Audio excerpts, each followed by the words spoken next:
Oh, I really thought Mom had saved a lot of money, I said. Didn't I tell you? Just kick her out already. Why keep a jobless burden here? I had been living with my son and his wife for 4 months, and they had drained my savings. They treated me like a servant. I had enough, so I left quietly. Then my son called me. Mom, what's going on? Eric sounded frantic on the phone. Around that time, something I did had made headlines across the Canada. I'm Olivia, and I am 65 years old. I had been living in Italy for several years, but my health got worse, so I came back to the States. My old apartment was gone, so I reached out to my son and his wife to see if I could stay with them for a while. Eric, my only son, is 38 and works in an office. He and his wife Helen don't have kids and seem to live quietly. We lost touch while I was away, but I decided to reconnect. Eric seemed glad to hear from me. I explained my situation and asked if I could stay for a while. Eric reluctantly agreed. It was awkward to impose on them, but the joy of seeing my family again overcame my hesitations. With a mix of nervousness and happiness, I took a taxi from the airport to their house. When I arrived, Eric and Helen greeted me at the entrance.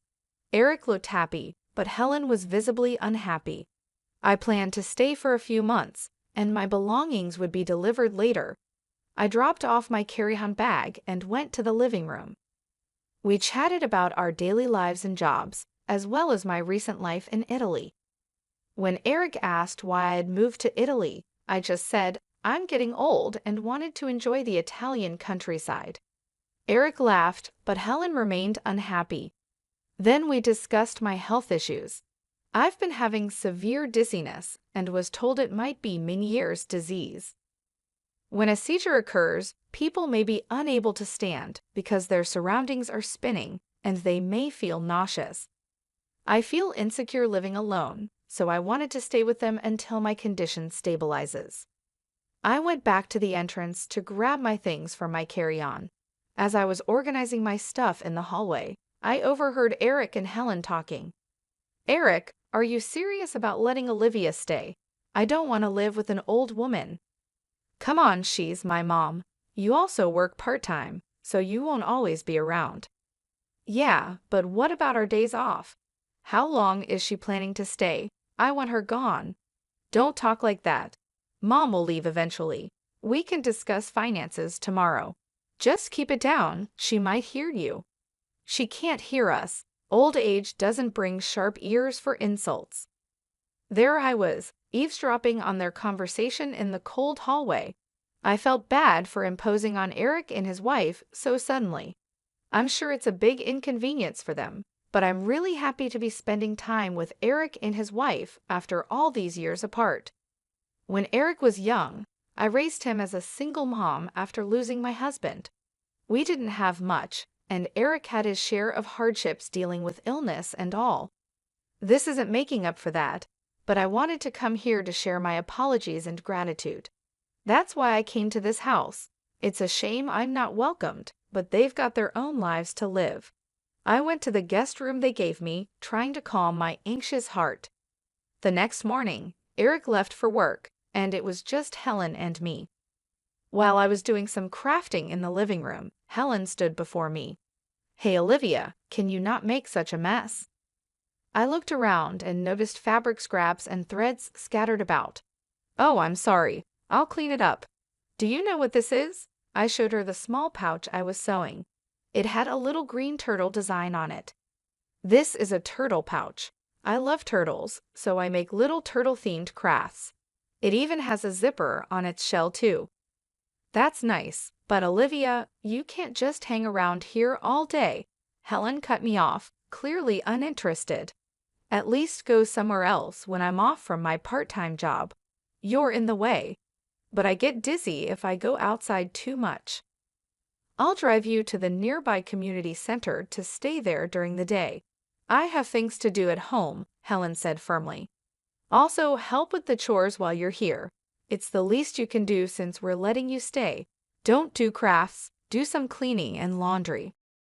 I was stunned. I finally said, all right then, and slowly got up. From then on, I ended up doing all the housework. Even though I was dizzy and sore, I took on the chores.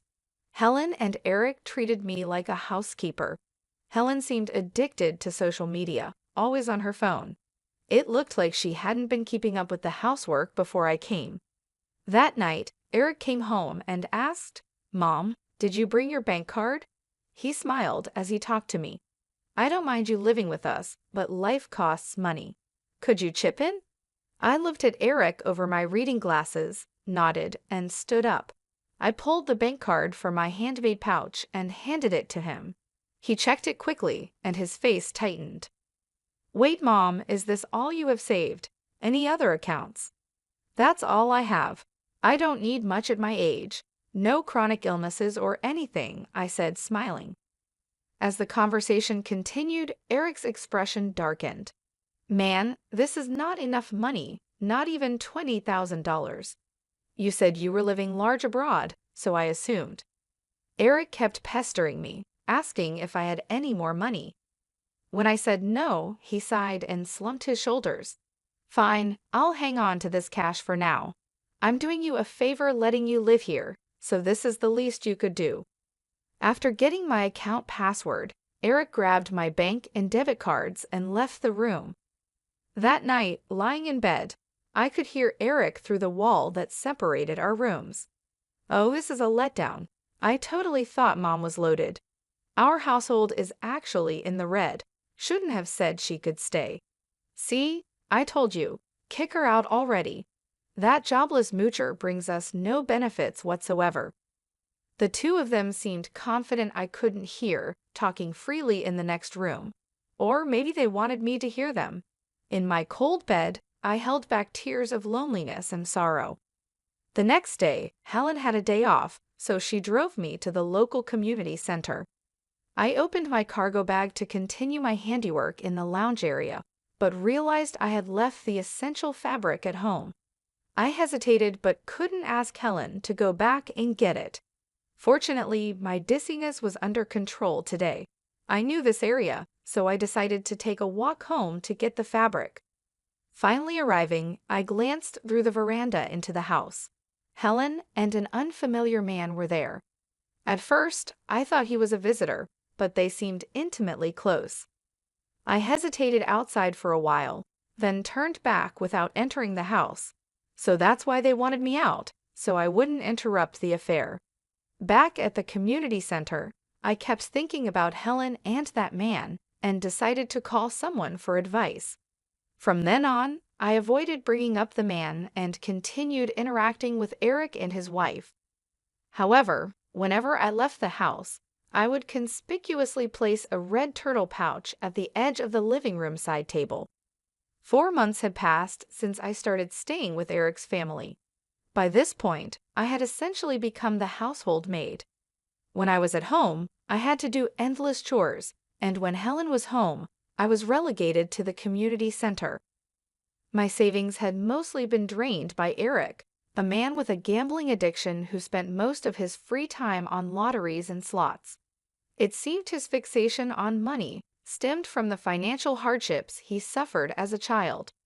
I initially tried to intervene, but eventually gave up because mentioning it always enraged him. 4 months in, and I couldn't take it anymore. One night before a long weekend, I decided to bring up something I'd been considering. "Eric, Helen, thank you for letting me stay with you." "Eric, I know I made things hard for you when you were young by not having much money. I'm sorry for all the trouble I've caused, but I'm grateful." I pulled out a homemade turtle pouch from the table. It was green with a zipper on the shell. "This is a token of my gratitude to both of you. I hope you'll accept it." Contrary to my expectations, neither Eric nor Helen showed any interest in my handmade pouch. "Mom, enough of that. Are we really out of money? Think about the Italian account or something." "Eric, I told you we are out of money. Look, I worked really hard on this. Can you just take it as a token of my love? Remember how happy you were when you were little, and I would fill the shell with candy and some pocket money." Eric started to get increasingly irritated. "I'm not a kid anymore. I'm not happy receiving something like this." Olivia, how much longer are you planning to mooch off us? Honestly, it's annoying. Eric and his wife gave me a cold look. Desperate, I asked Eric, do you remember Brian? He helped us out in that old apartment we lived in. What? I don't remember. Stop bringing up old stories. Are we done? Eric said, looking annoyed. I was stunned into silence. I clenched the turtle pouch in my hand and felt the texture of the paper inside. The next day, Eric and his wife went on vacation, leaving me behind. After our conversation yesterday, I decided to leave the house.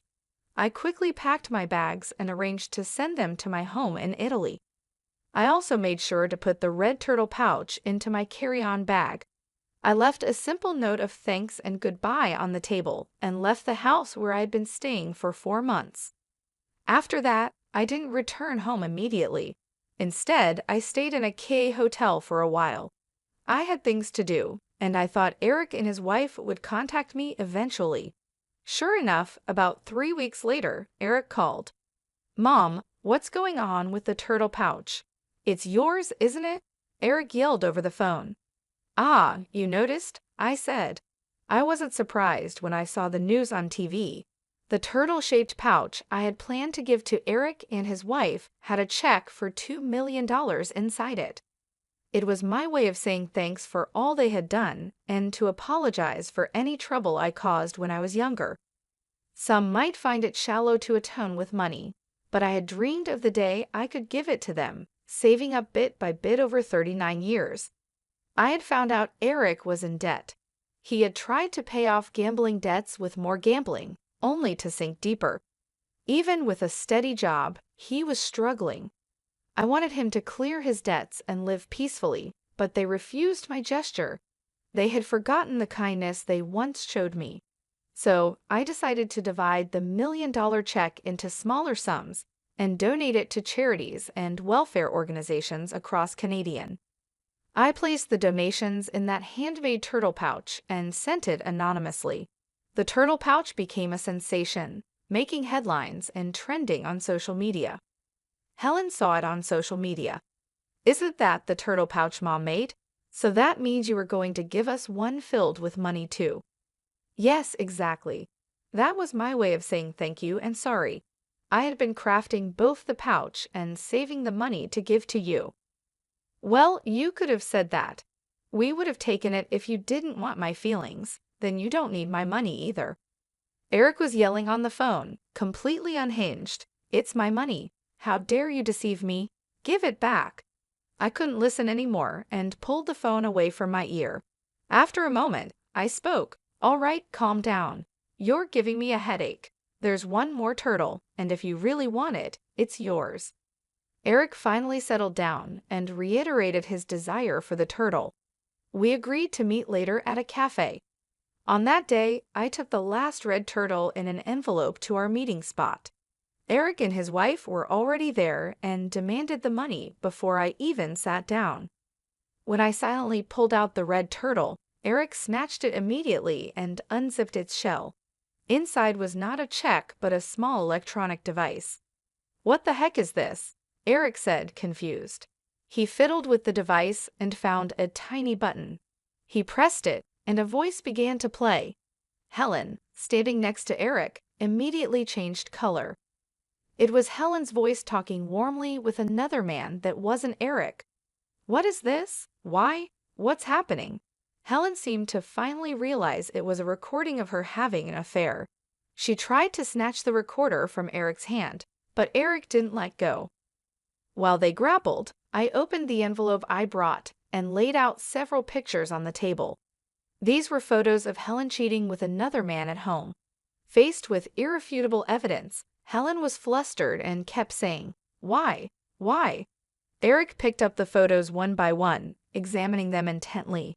Since I came to your house, something seemed off.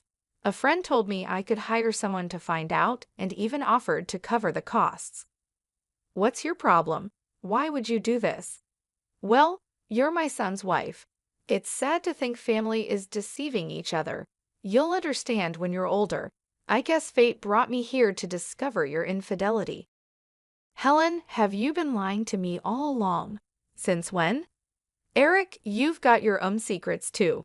If you're blaming her for cheating, you need to fess up as well. What? I've never cheated. What about your debt? Eric fell silent, and now it was Helen's turn to speak. What about you wasting all your money on gambling? I only use the money I earn, and you have your part-time job, so you should have some money. Listening to their squabble, I sighed. This couple had somehow managed to keep it together until now. Neither of you has any money. Eric, you're $50,000 in debt. Helen, you've been giving all your earnings to your affair partner. I had the investigator check your finances too, I said. Both Eric and Helen were shocked and started shouting at each other. I was floored when I first heard the investigation results. This couple was on the brink of bankruptcy. Look, we can pay back the debt if we get Mom's money. So give it to us now. I donated all the money. The only thing left is this red turtle figurine. You blew through my savings on gambling, remember? You're kidding me. All of it? Enraged, Eric lunged at me across the table. Other customers started to pay attention, and the staff hurried over. The $2 million is mine. It was supposed to be mine. Give it back. Soon, the police had to be called to restrain Eric. After the police calmed him down, they kindly escorted me back to my hotel due to my concerns about Eric's aggressive behavior. A week later, Eric and Helen's relationship had deteriorated beyond repair due to the affair and debt. They got divorced. Eric, now single, got even more consumed with gambling and acquired more debt. He was caught trying to embezzle company funds. He avoided criminal charges but was fired. To make matters worse, his outburst at the cafe was captured on video and spread on social media, making it difficult for him to find another job. Unable to bear the shame, Eric cut off all contact and disappeared. After the divorce, Helen had no one to rely on and moved into an old public housing unit, living alone. Just before I could make a donation for the turtle rescue, my online post mocking my own turtle went viral. Helen started facing harassment and stalking, which eventually spread to her part-time job and got her fired. Even the man she was having an affair with grew tired of her and left. Now, without any income, she's living on temporary assistance for needy families. After that, I returned to my home in Italy. Once I finished unpacking in my apartment, I changed into a dress with practiced ease. As I was reviewing some work documents, I heard a noise at the entrance. It seemed Brian, my cohabitant, had returned home. Hey, Madam President, welcome back. How was your trip to Canadian after so long? Brian came over with a smile, setting down his coat and bags. Brian is 69 years old. He was a resident in the same apartment complex where my son Eric and I lived years ago. I was struggling with poverty, having lost my husband and caring for a young asthmatic Eric. We had no utilities and no one to turn to. I was desperate and considered ending it all.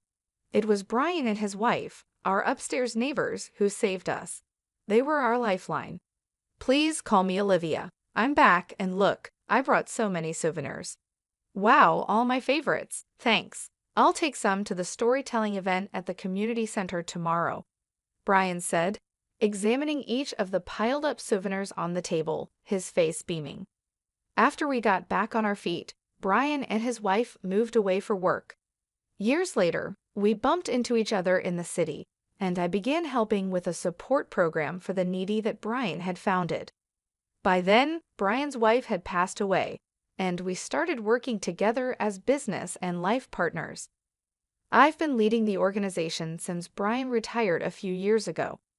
What started as a small operation by Brian and his wife has grown into a large-scale international organization over the past 32 years. Currently, we're focusing on supporting single moms in raising their children. We moved to Italy a few years ago to study their advanced support systems. Although we have become quite well known in Italy, we're still not widely recognized in Canadian. I plan to expand our activities there soon and wanted to spend time with Eric and his family as just a mom before they found out about my work. In the end, I couldn't get them to understand how I felt, but that's their choice. Even if it was for a brief moment, I was happy to spend time as a family. I am now 65 years old, but it's just 65. There's still much I want and need to do. I straightened my back in my dress and began thinking about my international speech for tomorrow.